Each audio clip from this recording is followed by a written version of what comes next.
Cœur de sorcière, vers un nouveau féminisme, une émission présentée par Leila Echiab, fondatrice du festival Sisterhood.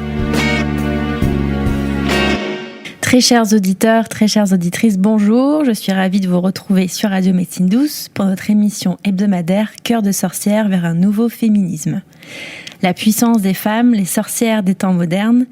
J'en suis entourée et j'ai cette chance, donc je veux vous en faire profiter. Autour de cette petite heure de radio, on va explorer ensemble la figure de la sorcière, ce symbole fort. Et me vient cette citation de Tish Tower. We are the granddaughters of the witches and we could not burn. Nous sommes les petites filles de sorcières qui n'ont pu brûler. Nous sommes toujours en vie. Donc celles qui ont été sur le bûcher il y a des milliers d'années, eh bien des femmes et des hommes aujourd'hui honorent leur mémoire autour de nombreux ouvrages comme celui de Mona Chollet, Sorcière, la puissance invaincue des femmes, ou encore Âme de sorcière d'Odile Chabriac, mais aussi autour de prises de parole, de rassemblements, de mouvements politiques même, mais aussi à travers l'expérience de guérisseurs, guérisseuses, de praticiennes, praticiens, des artistes, des écologistes, des scientifiques aussi, ou simplement des gens qui sont conscients qu'un changement de paradigme est en train de s'opérer et qui enfourchent leur balai pour incarner cette nouvelle puissance. Alors chaque semaine, je reçois un ou une invitée pour discuter à cœur ouvert de ce sujet d'actualité. Des chasses aux sorcières à travers l'histoire, à l'arrivée des nouvelles sorcières puissantes et reconnues aujourd'hui, nous allons nous plonger dans un univers passionnant qui en dit long sur notre époque. Et à tout de suite pour vous présenter mon invité. Et aujourd'hui, je reçois Thaïs Rochem. Bonjour Thaïs. Bonjour Leila. Comment tu vas ? Écoute bien, je suis à la fois intimidée, très heureuse d'être là. Oui, pas si intimidée que ça. Hein. Tu nous raconteras d'ailleurs que tu as peut-être un lien avec justement tout l'audiovisuel et tout ça. Bah écoute, Thaïs, moi je suis très contente de te recevoir. Ça me fait super plaisir. On se connaît depuis un certain nombre d'années maintenant. On s'est connus à travers la plateforme Bliss You que j'avais lancée il y a 4 ans. Donc je vais te présenter avec mon prisme. Donc tu es eurasienne, fille d'un musicien et d'une femme qui est descendante d'une lignée vietnamienne de guérisseurs. Tu as découvert le massage shiatsu plus précisément. Tu donnes des massages aussi. Mais j'ai l'impression que les gens qui te consultent de plus en plus, te consultent de plus en plus souvent pour le chamanisme. Donc il y a aussi cette deuxième corde à ton arc. Tu nous expliqueras peut-être un peu plus après.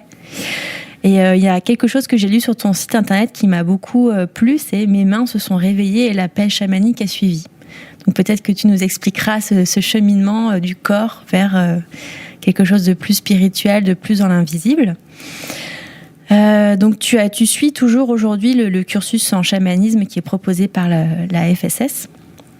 Oui. Voilà, qui te permet d'explorer, comme tu dis, d'autres traditions chamaniques. Et tu as aussi une approche très corporelle qui je pense, t'est chère, à travers l'intégration de la danse médecine. Tu m'en avais déjà parlé aussi. Donc je pense que c'est aussi un des composants importants et qui fait toute ton alchimie, toute ta personnalité. Je sais que tu as un côté aussi très artistique. Peut-être que tu nous en parleras tout à l'heure. Ouais, en tout cas, j'ai toujours des très bons retours des personnes que tu accueilles en soins. Et j'hésite jamais à te recommander aux personnes qui sont un peu perdues ou qui ont besoin d'un soin en particulier. Donc je sais qu'ils sont entre de bonnes mains avec toi. Et les retours que j'ai, c'est des gens qui t'apprécient pour ton intégrité, ta lucidité. Et d'ailleurs, on en parlera aussi plus précisément au cours de l'émission de ton rapport à la sorcière, qui est assez différent de mes précédents invités. Donc j'ai hâte que tu nous en parles. Voilà, est-ce que j'ai assez bien résumé qui tu es, Thaïs ? Oui, il y a plusieurs choses qui m'ont interpellée effectivement dans ce que tu as dit de moi. Déjà, il y a le métissage. Oui. Rien que mon nom, Rosem, c'est un nom juif. J'ai un prénom qui est celui de la tribu dont ma grand-mère avait hérité son savoir. Et ça, je le sais depuis pas très longtemps. Enfin, une espèce de... Déjà, autour de mon nom, de quelque chose d'assez assez magique pour moi, en tout cas. Oui. Après, le fait de venir de lignée de guérisseurs, je pense que c'est important dans mon parcours, mais ça ne veut pas dire que ça a été inné pour moi, ce chemin vers le chamanisme. J'ai eu un parcours de vie au départ qui a été un peu cabossé. On dit que le syndrome du guérisseur blessé, parce que j'ai eu un accident à l'adolescence, mais qui m'a permis d'explorer très longtemps le corps, en fait, et ça contribue complètement à la pratique que j'ai aujourd'hui. Et j'ai eu, durant cette exploration autour du corps aussi, des affinités artistiques qui font que, comme tu l'as dit, j'ai eu un petit passage. J'ai passé 10 ans en télé, en fait, sur un créneau spirituel du dimanche matin, sur un débat de société qui n'existe plus, mais qui consistait à mettre en lien des croyants et des non-croyants autour de questions éthiques, justement. Donc c'est vrai que c'était super intéressant. J'ai fait des documentaires aussi. Donc j'ai exploré à la fois mon incarnation, qui avait été mise à mal par l'accident que j'ai eu, qui a eu des conséquences pendant pas mal d'années, avec des séquelles qui sont toujours vivantes aujourd'hui. Et cette exploration de différentes traditions spirituelles, de positionnement par rapport à l'humain, qui ont nourri un petit peu, j'allais dire, la future guérisseuse que j'allais devenir. Depuis jeune, j'étais attirée par l'envie de masser, d'avoir un geste qui puisse apporter un mieux-être, peut-être une guérison. Je savais que ma grand-mère cherchait l'héritier d'une tradition qui était la sienne, qu'elle avait identifiée a priori dans la génération dessus de moi, puisqu'à une époque, c'était une génération sur 2 et j'étais pas censée, en tout cas, être dans la boucle des successeurs qu'elle cherchait. Et à un moment, finalement, j'ai ressenti dans mon corps vraiment l'envie de tester des techniques. Et à partir du moment où mes mains se sont posées, effectivement, de manière très spécifique sur le corps des personnes, il y a eu ce réveil, comme tu l'as dit, un jour, qui a été un peu brutal, je pense, aussi bien pour l'ami qui me servait de cobaye de certification que pour moi. C'est que tout à coup, quand j'ai posé mes mains sur une technique chinoise qui venait justement chercher des blessures anciennes, tout mon corps a été rempli en fait de sa souffrance et du coup j'ai éclaté en sanglots pendant le massage parce que j'étais prise de court. La personne s'est sentie mal parce qu'elle a eu l'impression qu'elle me faisait mal en fait. Ça a été un truc hyper étrange, mais très intéressant puisque du coup je me suis questionnée. Je suis allée voir ma formatrice qu'elle avait vue et pensait que je le savais. Du coup il y a eu une espèce de dialogue un peu brutal où elle m'a dit c'est normal, c'est toi. Et j'ai dit ça veut dire quoi? C'est normal, c'est moi.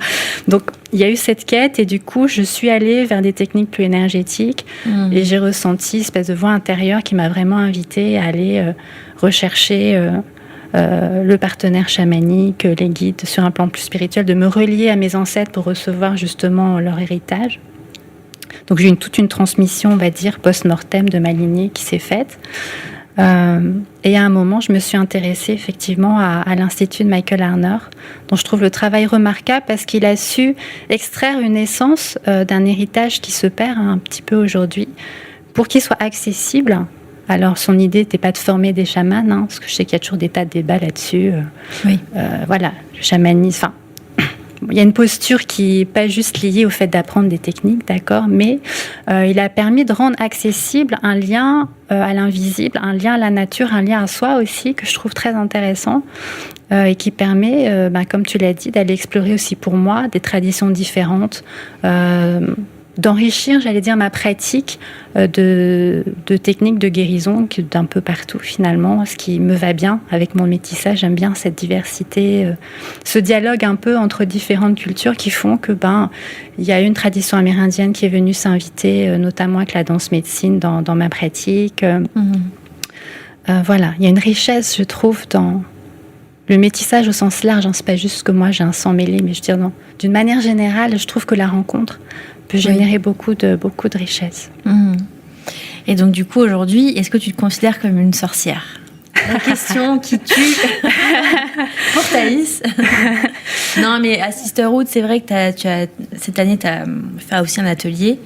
Et c'était un atelier un peu différent des autres qui n'incluait pas forcément le concept de sorcière dans ce qu'on entend aujourd'hui, dans sa métaphore, etc. Et ta vision est très intéressante à juste titre. Donc, de se différencier et de vraiment mettre l'accent sur le fait qu'il y a une magie noire, une magie blanche et que ces deux choses-là ne sont pas à mélanger et qu'on peut confondre les deux quand on n'est pas forcément initié. Alors pour le coup, pour moi, il y a de la magie tout court, mais pour retracer, effectivement, je m'étais interrogée pour Sisterhood même là par rapport au nom de l'émission et j'aime beaucoup ta posture de mettre en dialogue sans chercher forcément à ce qu'il y ait une vérité unique, vraiment de permettre aux gens d'avoir un panel de repères qui leur permettent de se faire leur propre idée. C'est vrai que moi, je peux pas m'approprier ce mot de sorcière, même si je comprends très bien en quoi les gens peuvent me considérer comme telle dans la culture ici. Oui. Et je me sens pas du tout ni heurtée par ça. Maintenant, dans la culture asiatique d'où je viens, et dans la tribu en particulier de guérisseurs d'où je viens, la sorcière ou le sorcier, parce que c'était pas que les femmes, les sorciers sont des personnes qui pratiquent la magie.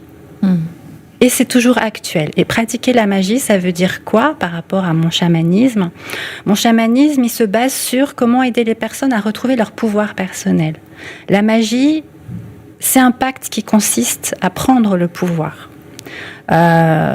Pour entrer dans des choses qui pourront peut-être paraître un peu mystiques à certains, la magie, c'est un pouvoir qui est issu dans les anciennes traditions par un pacte de sang, ou par l'emprisonnement d'âmes, ou d'esprits, enfin de créatures spirituelles dont on extrait l'essence pour s'approprier un pouvoir.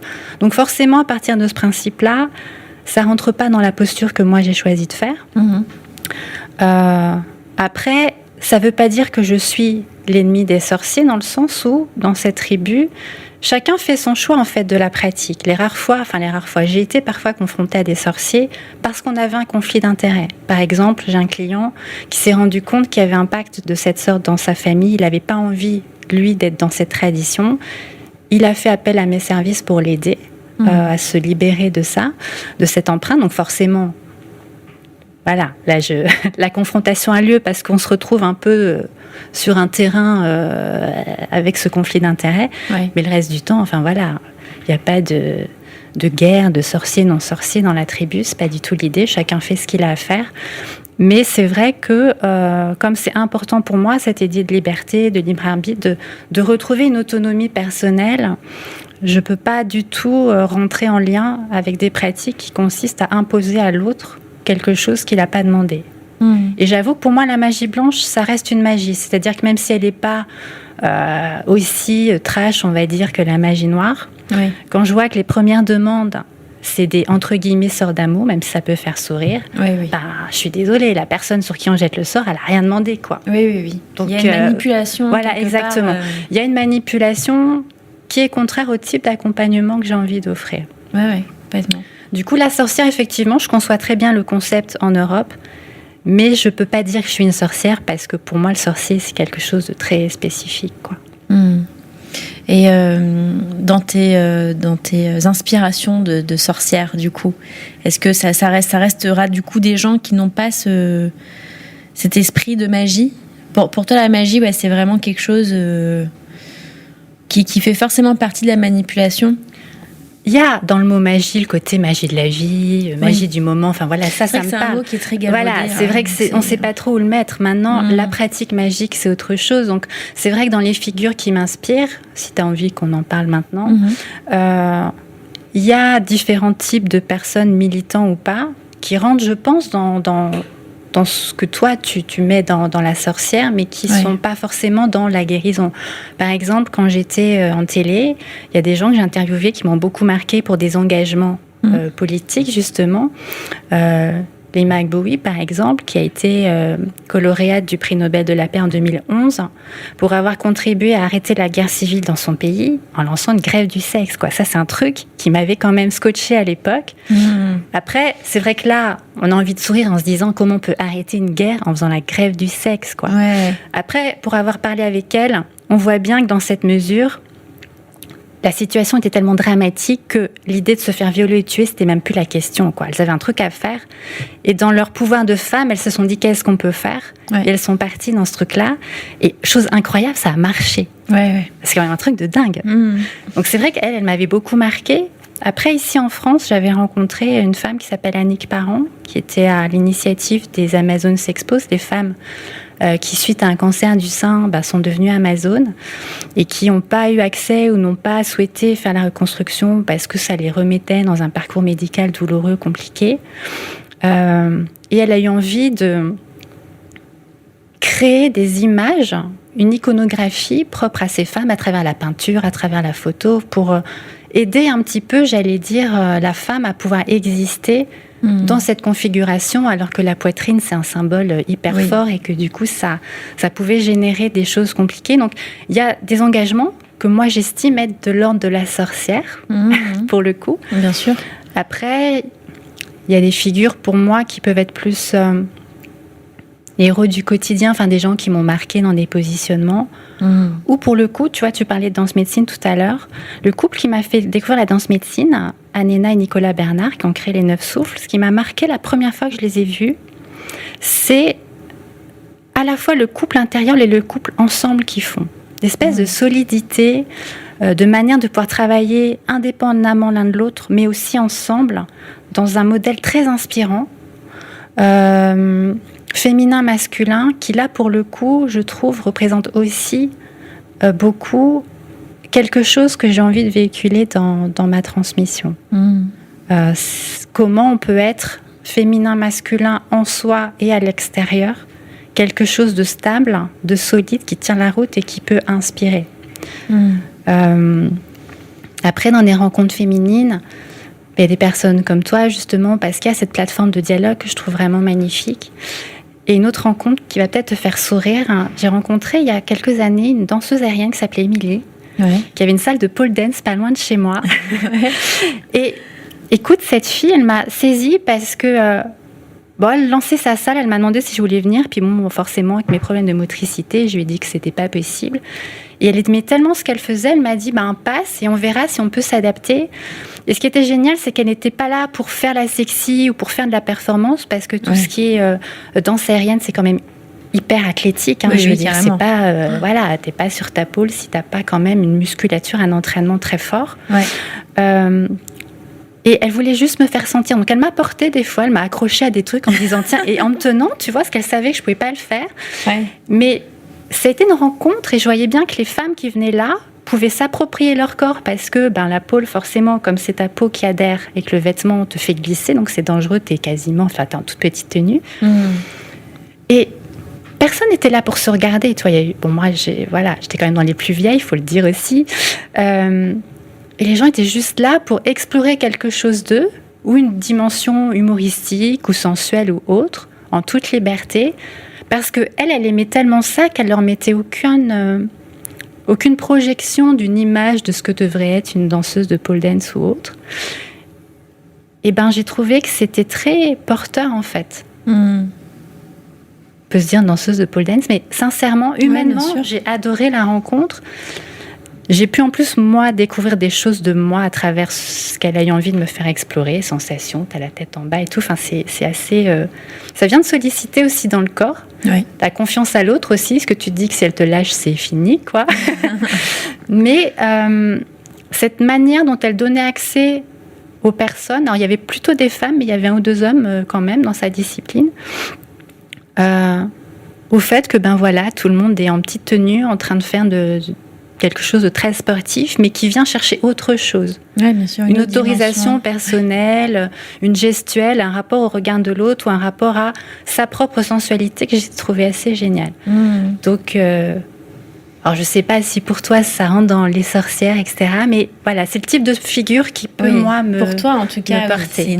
Ce sont des femmes, comme tu dis, engagées, qui portent un message de tout leur être, en fait, du point de vue corporel, spirituel, et qui ont un amour aussi de l'autre. Il y a un vrai lien aussi qui se tisse. En tout cas, dans tous les exemples que tu as donnés, c'est des femmes qui sont très tournées vers les autres aussi. Donc il y a une forme peut-être d'amour inconditionnel aussi chez... En tout cas, tes sorcières. Je crois que ce qu'il y a surtout, et que je trouve aussi chez certains hommes, c'est pour ça que j'aime le travail de Michael Harner ou même d'un sociologue comme David Le Breton, c'est comment justement, parce que je suis en phase avec ma nature profonde, donc mon féminin intérieur, je suis capable de, tout simplement en montrant ma lumière personnelle, créer quelque chose de l'ordre du lien.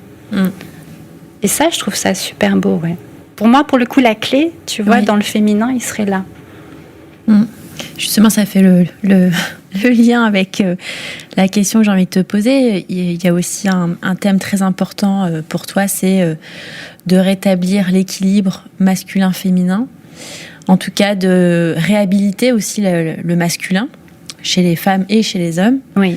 Est-ce que tu peux nous en parler aussi? Je sais que tu as fait des ateliers autour de ce thème-là, mais en tout cas, c'est un thème qui te... C'est le premier thème d'enseignement que m'ont soufflé mes guides à un moment où j'ai constaté chez des femmes qui venaient me voir pour des blessures sexuelles.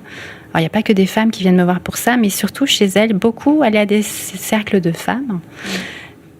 Et à un moment, je trouvais que ça les faisait pas tellement avancer, donc je me suis intéressée un petit peu à ce qu'elles y faisaient. Et je me suis rendu compte qu'elles étaient parties en quête de leur féminité et qu'il y avait une incompréhension finalement à ce qu'elles avaient besoin de restaurer en elles suite à ce type de blessure. Parce qu'on est des êtres avec une polarité, féminin-masculin, d'accord, qui n'a pas à voir avec le genre. J'ai des personnes des fois qui me disent je suis femme, je suis yin, et je me dis oui, effectivement, si on pense comme ça, c'est un peu difficile de guérir parce qu'on s'occupe que d'une partie de soi. Or, souvent, ces personnes, elles ont été blessées, certes, dans leur intégrité, dans leur féminin, mais la force de protection en elles, leur yang, elle s'est pris une grosse claque dans la figure, quoi. Sentiment d'impuissance, sentiment de culpabilité, peut-être une colère, une espèce de surinvestissement pour essayer de mettre l'autre à distance le temps qu'on guérisse intérieurement. Donc, souvent, je trouve que c'est le masculin en premier qui souffre chez ces personnes. Et après, plus largement, au niveau d'une envie peut-être de voir un mieux dans le lien entre les gens à une plus grande échelle, je ne vois pas comment on peut imaginer être plus en lien avec l'autre si les femmes, d'un côté, s'occupent d'elles et que l'homme reste là où il est. Je veux dire, la polarité elle existe chez les deux. Et on est miroir, en plus ça, on l'oublie. Si la femme est en souffrance dans son féminin, c'est que l'homme, il est en souffrance dans son féminin. Et vice-versa, d'ailleurs. Et ça se voit sur Joie ici, par exemple, quand on voit l'archétype des couples sur les générations au-dessus de nous. C'est intéressant, parce qu'on a souvent une femme avec un background un peu spirituel, religieux, dédié à la famille, et un homme un peu froid émotionnellement qui ramène de l'argent. C'est un peu caricatural, mais on a quand même un peu cette idée. C'est vrai. Et quand on interroge les gens, on voit que pour eux, la femme, c'est celle qui donne à la famille, et l'homme, c'est celui qui ramène le bien matériel. Sauf qu'à la base, l'énergie de la femme, enfin du féminin, pardon, du coup, moi-même, l'énergie du féminin, c'est de recevoir, et du masculin, c'est de donner. Donc, si on regarde ce couple, les deux sont en train de donner. Et aucun d'eux ne se nourrit intérieurement. Donc, en vrai, ils ont exactement le même déséquilibre énergétique. C'est qu'ils sont tournés vers l'extérieur dans une partie de leur masculin et ils ne sont pas du tout reliés à leur nature profonde, leur féminin. La blessure a l'air différente, le fonctionnement a l'air différent, mais c'est un miroir parfait. Donc, si on va chercher le féminin chez l'un et pas chez l'autre, puis en plus, avec cette confusion des genres, bon, ça, c'est un héritage socioculturel qui est très difficile, je trouve, entre les oppressions dans l'histoire et ce rapport de genre qui est un peu ambigu. Les gens ne sont pas du tout au clair, quoi. Des fois, j'entends des hommes spirituels parler, j'aime beaucoup, qui disent on est blessé dans le féminin, et je me dis yes. Et tout à coup, j'entends, et donc on s'occupe de nos femmes, et là, je me dis mais pas du tout.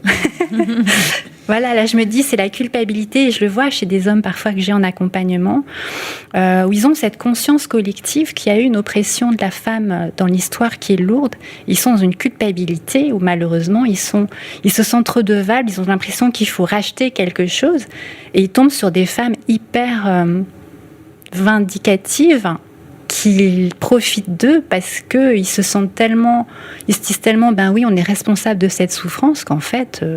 la relation, elle n'est pas du tout alignée. Et je trouve ça hyper triste, en fait. Donc, si on ne veut pas passer d'un extrême à l'autre, un coup, on a un masculin intérieur qui domine, et encore, le masculin aligné, il est tellement tranquille dans sa puissance qu'il ne domine rien du tout. C'est parce qu'il y a une blessure, quand même, qu'il y a cette espèce de pouvoir qui vient dominer l'autre. Ça, ce n'est pas du tout notre nature profonde. Si on passe son temps à dire un coup je vais dans le féminin, un coup dans le masculin, ça peut pas marcher. Il faut que les hommes et les femmes puissent rentrer en eux, oser retrouver leur rêve profond, oser se dire même si mon rêve est pas dans le cadre, je subis le cadre. J'aimerais que quelqu'un me montre l'exemple, mais peut-être toi tu peux déjà t'autoriser et à ton échelle vivre ton truc. Je crois que c'est ça pour moi qui serait le plus important pour que ça évolue. C'est pour ça d'ailleurs que je fais pas forcément, il y a des personnes qui me disent tiens, tu fais pas de cercle de femmes. Moi, je me ressens comme étant une passerelle. Il y a des personnes qui sont vraiment faites pour animer des cercles d'hommes ou des cercles de femmes qui le font très bien. Moi, je vois bien que c'est pas ça qui me parle. Ce qui me parle, c'est de voir qu'il y a besoin à un moment, même s'ils ont des trucs à régler chacun dans leur coin, de parler ensemble. Si on ne parle pas ensemble, le lien, il n'existe pas en fait. Et on est quand même fait pour être ensemble. Oui, bien sûr. Et dans les cercles de femmes, tu dirais que ça peut parfois un peu fustiger le masculin, peut-être ? Est-ce que ça peut provoquer, en tout cas, enfin, c'est pas l'intention de départ des cercles de femmes. Oui, tout à fait. Mais ça peut jouer un peu ce contre-rôle-là, malgré les personnes qui sont dans ces cercles de femmes. En fait, ça dépend, parce qu'il y a un engouement culturel en ce moment avec les cercles de femmes où il y a un côté un peu féministe à l'ancienne, c'est-à-dire je suis une femme blessée, donc je préfère être entre femmes, qui pour moi participe pas forcément à une guérison.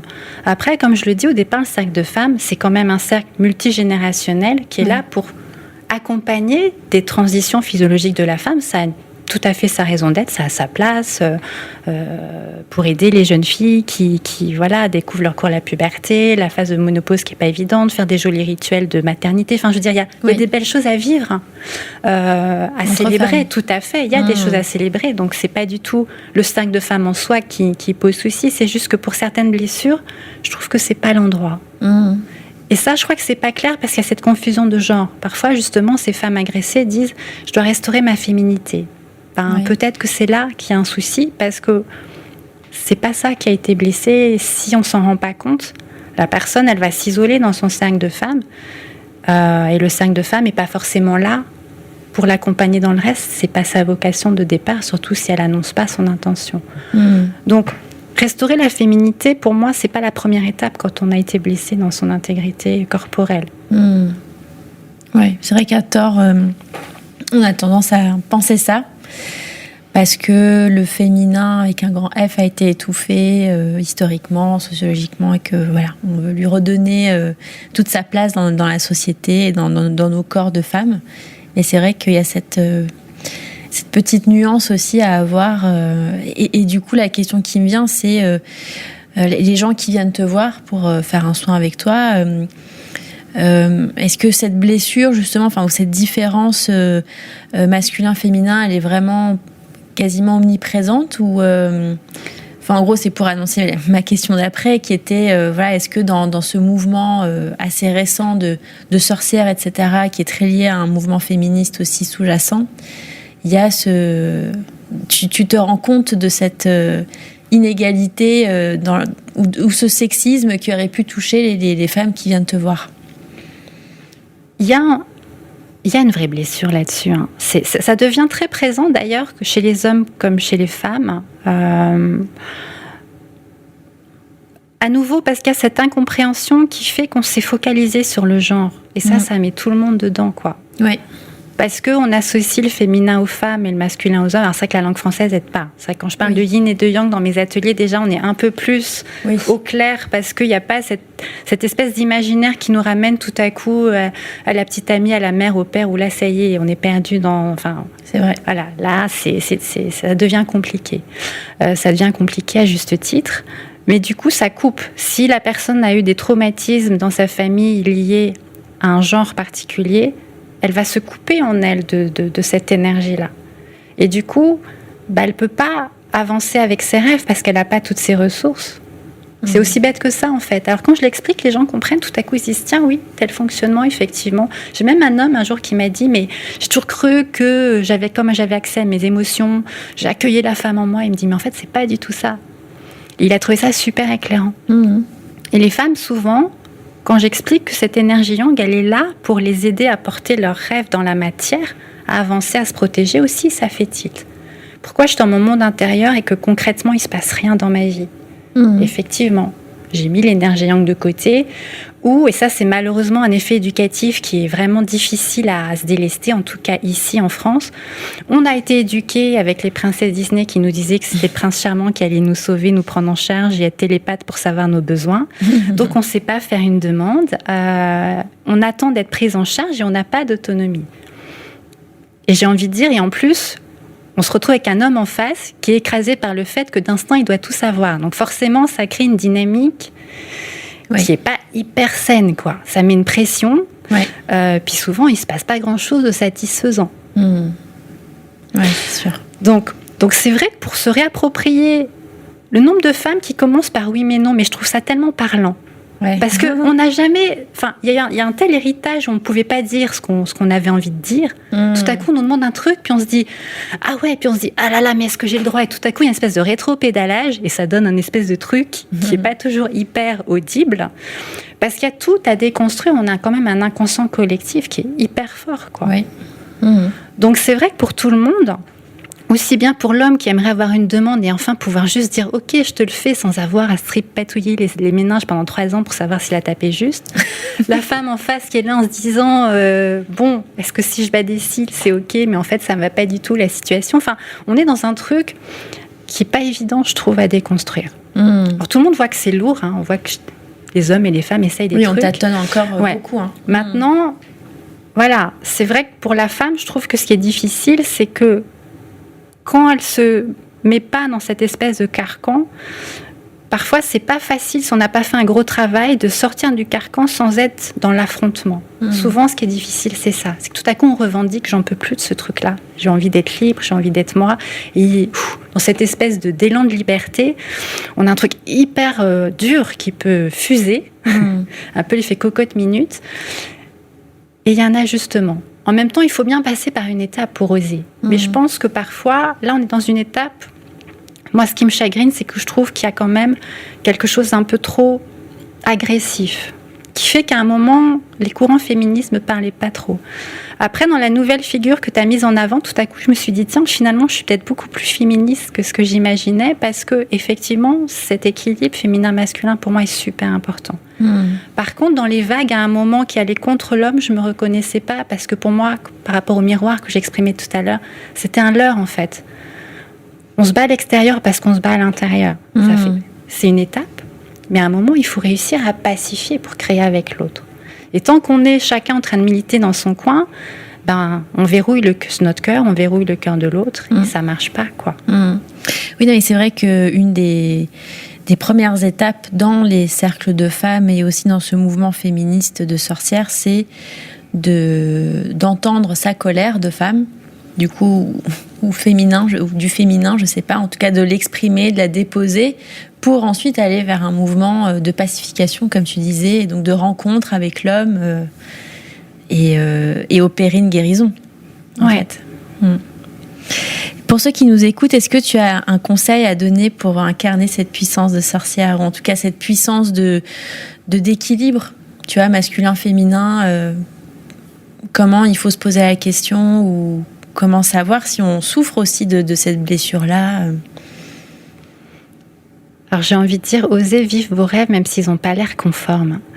Je crois que beaucoup de personnes sont dans une espèce de ronron de conditionnement. Ils ne s'autorisent plus à savoir ce qu'ils sont à l'intérieur. Le nombre de personnes qui me disent, pour être acceptées ou pour s'intégrer ou pour réussir, il faut être dans le moule.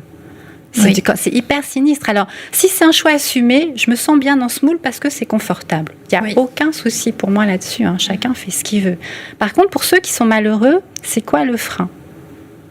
Peut-être causer à son échelle sans partir dans des trucs hyper militants, déjà juste soi. Si moi, tout à coup, je montre que c'est possible sans être en guerre avec le reste, c'est-à-dire je sors du cadre et puis tant pis pour ce qui va se passer, hein, parce que forcément, ça crée toujours des changements relationnels ou autres, c'est pas évident. Mais je crois que si on ose écouter ce qu'on veut vraiment faire, à un moment, ça va faire une boule de neige. Pour l'instant, tout le monde subit le cadre en se disant « mince, on est malheureux, mais on est dedans ». Là, on devient notre propre bourreau, en fait. On est écrasé par un système, mais dans notre corps, on recrée le même système. Est-ce qu'à un moment, peut-être que si on s'autorisait à essayer d'autres cadres intérieurs, ça pourrait à un moment rayonner à l'extérieur. Voilà. Ça, j'avoue que ce serait mon rêve. Ouais. Est-ce que les gens s'autorisent à explorer autre chose en eux ? Et à partir de là, est-ce qu'autre chose est possible qui va rayonner au dehors ? Parce que la clé, elle ne peut pas forcément venir du politique dehors. Bien sûr, c'est important dans la vie, d'accord, mais je crois vraiment dans ce que moi j'appelle les héros du quotidien. Ouais, j'adore. Merci Thaïs. Merci à toi. Est-ce que tu as des actus à nous partager ? Alors là, je démarre un nouveau cycle de parcours personnel. Le week-end du 19-20 octobre, la chrysalide du papillon. C'est un parcours de quelques mois où on fait un atelier par mois pour justement avec les outils chamaniques, apprendre à se réapproprier le corps, à écouter ses messages intérieurs, à faire le point sur ses énergies féminin-masculin, sur des blessures pas réglées, et à voir où on peut aller avec ça en autonomie. C'est-à-dire qu'avec moi, ce que je vois et là où j'en suis, comment je rentre en lien pour transformer par moi-même. Donc ça, c'est mon bébé auquel je tiens depuis 2 ans. Après, je ferai peut-être d'autres stages dans l'année, mais ça, j'ai pas décidé. Mais en tout cas, pour l'instant, c'est là-dessus que je vais. Et celui-là de stage, c'est un stage long terme, entre guillerets. Voilà, c'est un parcours qui est entre octobre et mars. Ça se termine le 21 mars. Voilà, l'éclosion du papillon sera pile pour le printemps. Wow. C'est 6 mois, effectivement, avec des thèmes de travail spécifiques pour vraiment savoir c'est quoi mes énergies socles dans mon corps et qu'est-ce que j'ai besoin de restaurer pour aller là où moi j'ai envie d'aller. Et tu reçois aussi donc chez toi pour des soins individuels. Voilà, soins énergétiques et chamaniques. Ouais. Ok. Merci beaucoup Thaïs. Merci à toi. J'étais ravie de discuter avec toi. Pour ma part, je vous retrouve la semaine prochaine avec une nouvelle invitée. Elle a un don incroyable, celui de parler avec les défunts. Mais je pense que son plus grand don, c'est surtout son amour inconditionnel. Et c'est une personne que j'ai eu la chance de rencontrer aussi personnellement. Et c'est une personne hors du commun, donc j'ai hâte de vous la présenter aussi. Et je clôture l'émission comme à mon habitude avec la citation de Camille Dussolier. « Car nos corps sont sanctuaires, car nos intentions sont politiques, car nos voix sont sacrées, car nos rituels sont queer, car nos actions sont spirituelles, car nos chants sont écologiques, car nos messages sont subversifs, les sorcières vivent. » Cœur de sorcière, vers un nouveau féminisme, une émission présentée par Leila Echiab, fondatrice du festival Sisterhood.